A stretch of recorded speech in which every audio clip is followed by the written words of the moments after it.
Umabot sa tinatayang 600,000 ang dumalo sa kilos protesta ng Iglesia ni Cristo sa Quirino Grandstand ngayong araw. Tinapos na ng INC ang kanilang pagtitipon ngayong gabi. Pero bago ito matapos, nagbitiw ng mabigat na akusasyon si Senadora Amy Marcos laban sa kapatid na si Pangulong Bongbong Marcos at kay First Lady Liza Araneta Marcos. Ang sagot naman ng Malacanang, wala itong basehan. Mula sa Quirino Grandstand, saksila si Sandra Ginaldo. Sandra? Yes, Pia, bandang alas 8 nga ng gabi ay tinapos na ng Iglesia ni Cristo o INC ang kanilang rally dito sa Luneta. Dapat ay bukas pa po matatapos ang 3-day rally ng INC. Pero ayon po sa kanilang tagapagsalita na si Ka Edwil Zabala ay nakamit na nila yung kanilang goal sa loob ng 2 araw. Yan daw ay yung panawagan para sa justice, accountability, transparency at peace. At nagligpit na ng mga gamit ng ating mga kababayan, yung kanilang mga tent, yung kanilang mga upuan at pagkain, at marami po sa mga nagsidalo sa rally ay nagsiuwian na at may ilan ding naghihintay daw ng umaga para po sila ay umuwi. Ang iba naman po ay nagsabing bitin sila, lalo't may iba pa raw miyembro na ngayon lang naka-attend sa rally. At Pia, kanya-kanya nga rin linis ang ating mga kababayan dito at tumulong din sa kanila ang local government. At bago po matapos ang rally ay nagtalumpati sa stage ang kapatid ng Pangulo na si Senadora Amy Marcos. Sa ikalawang araw ng protesta kontra korupsyon ng Iglesia ni Cristo, nagsalita sa entablado si Senadora Amy Marcos. Hayagan niyang binatikos ang kapatid na si Pangulong Bongbong Marcos. Batid ko na nagda-drug siya. Nalaman ko at ng pamilya. Nalaman ng pamilya.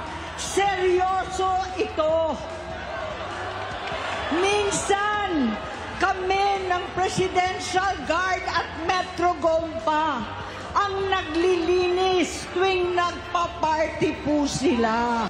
Namuhay kaming magkakapatid sa ibang bansa. Kami-kami lang.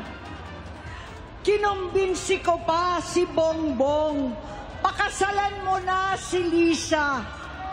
Naisip ko noon, kapag nag-asawa siya, malalagay na sa tahimik at magkakaroon ng direksyon. Ang laki ng pagkakamali ko. Mas lumala ang kanyang pagkalulong sa droga. Dahil parehas pala silang mag-asawa. Noong 2016, kasabay ng kampanya ni dating Pangulong Duterte laban sa droga, lumabas ang pangalan ni Bongbong sa listahan. Nakasama siya sa listahan ng mga celebrities. Masinsinan kong kinausap si Pangulong Rodi.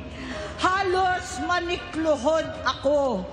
Sinabi kong ayon sa kapulisan, dapat usigin ang mga pusher at saka na lamang sagipin ang mga user. Naligtas si Bongbong. Si Palace Press Officer Undersecretary Claire Castro iginiit na walang basehan ang mga aligasyon ni Senador Amy. Alam naman natin na nagkaroon na ng drug test nung pangbago mangampanya ang ating Pangulo. Gusto ko pong ipakita sa inyo para po maalala niyo muli. Ito po, November 25, 2021, na may mga pagbintangang gumagamit di umano ng droga. Mismo, at that time, hindi pa po Pangulo, si Pangulong Marcos Jr. Siya mismo ang nagboluntaryo para magpa-drug test. At sinasabi po sa drug test na to ay negatibo. Ano ang dahilan ng desperadong galawan ni Senator Amy Marcos laban sa sarili niyang kapatid at pati kay First Lady? Kundi makapanira lamang. Walang basihan. So Senator Amy, sana naman maging makabayan ka. Tumulong ka po sa pagpapaimbestigang ginagawa ng sarili niyong kapatid. Tuligsain na lahat ang mga korap. Huwag niyo pong kampihan, huwag niyong itago. Hayaan natin magtrabaho ang Pangulong Marcos Jr. para masawata lahat itong korupsyon. Bago ang programa, sinagot ng INC ang sinabi kahapon ng mga Duterte supporters na nagtipon sa Plaza Salamanca na hindi sila pinayagang makisali sa INC rally sa Luneta dahil sa mga banner nilang BBM resign. Ayon sa tagapagsalita ng INC na si Ka Edwil Zabala, welcome sumali sa kanila kahit hindi miyembro ng INC basta hindi lilihis sa panawagang transparency, accountability at justice. Wala kaming nakitang mga placard na BBM resign sa rally ng INC. Hindi tulad kahapon sa pagtitipon ng mga Duterte supporter. Hindi tayo sang-ayon sa revolusyon. Hindi tayo sang-ayon sa revolutionary government. Hindi tayo sang-ayon sa kudeta. Hindi tayo sang-ayon sa snap election. Ang ikalawang araw ng INC rally generally peaceful pa rin ayon sa NCRPO Chief na si Brigadier General Anthony Aberin. This can be attributed doon sa comprehensive security plan natin and at the same time yung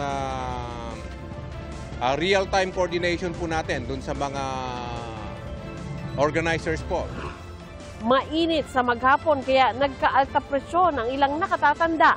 May mga nakakalat namang first aid stations. Sumasakit dito sa batok ko at saka mainit ang katawan ko talaga kaya ako Nakabantay rin ang mga tauhan ng Manila Traffic and Parking Bureau. May mga nahuli silang mga sasakyang nag-double park kaya hinatak na ang mga ito para hindi makaabala. Pia, pasado alas 10 ay marami na po tayong mga kababayan na nagsiuwi na at patuloy pa rin po ang paglilinis dito sa kapaligiran ng Quirino Grandstand. Yan muna po ang pinakahuling ulat. Sandra Aguinaldo, ang inyong saksi. Mga kapuso, maging una sa saksi. Mag-subscribe sa GMA Integrated News sa YouTube para sa iba't ibang balita.